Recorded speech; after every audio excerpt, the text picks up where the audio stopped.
வணக்கம்.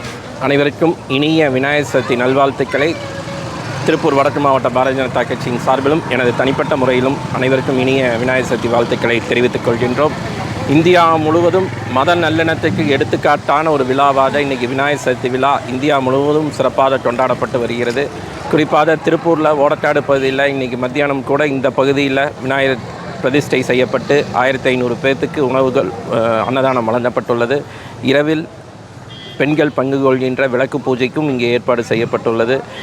இந்த பகுதி மட்டுமல்ல, திருப்பூர் முழுவதும் இந்து முன்னணி மற்றும் பல்வேறு அமைப்புகள் சார்பாக விநாயகர் சிலைகள் பிரதிஷ்டை செய்யப்பட்ட இடத்துல எல்லாம் பார்த்திங்கன்னா ஒரு மத நல்லிணக்கத்துக்கு எடுத்துக்காட்டாக முஸ்லீம்களாகட்டும் கிறிஸ்துவர்களாகட்டும் மற்ற மதத்தை சேர்ந்தவர்களாகட்டும் வந்து வழிபடுகிறதை பார்க்கும் பொழுது மக்களிடையே எந்த வேறுபாடும் இல்லை. சில அரசியல் தலைவர்கள் தான் ஜாதி மதத்தை பேசி பிளவுபடுத்துகிறார்கள் என்பதை மீண்டும் ஒரு முறை மக்கள் நிரூபித்திருக்கிறார்கள் என்பதற்கு இந்த விநாயகர் சதுர்த்தி விழா ஒரு உதாரணம். பாரத பிரதமர் நரேந்திர மோடி எப்படி ஒரு வளர்ச்சியடைந்த பாரதத்தை நோக்கி பயணிக்க வேண்டும், ஜாதி மதமற்ற ஒரு சமுதாயத்தை உருவாக்க வேண்டும் என்று சொல்கிறாரோ அதுக்கு எடுத்துக்காட்டாக இந்த விழா மத நல்லிணக்கத்துக்கு எடுத்துக்காட்டான விழாவாக திருப்பூர் முழுவதும் கொண்டாடப்பட்டு வருகிறது. மீண்டும் ஒரு முறை அனைவருக்கும் விநாயகர் சதுர்த்தி நல்வாழ்த்துக்களை தெரிவித்துக் கொள்கிறோம். மக்கள் இதே ஒற்றுமையோடு இந்தியாவை வளர்ச்சியடைந்த இந்தியாவாக மாற்ற பாரத பிரதமருக்கு கை கொடுப்பார்கள். அதை இன்று நிரூபித்திருக்கிறார்கள் என்பதை சொல்லி வணக்கத்தை தெரிவித்துக் கொள்கிறோம்.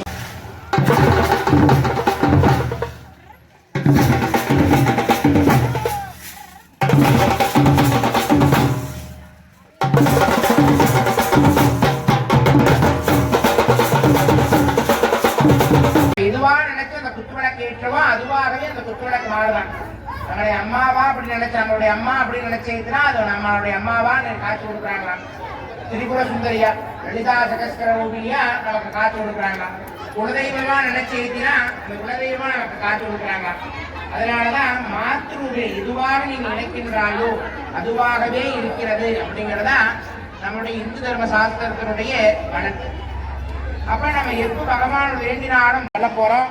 நம்ம சொல்றத காது கொடுத்து வாங்கி நீங்களும் உள்வாங்கி மீண்டும் சொல்லுங்க.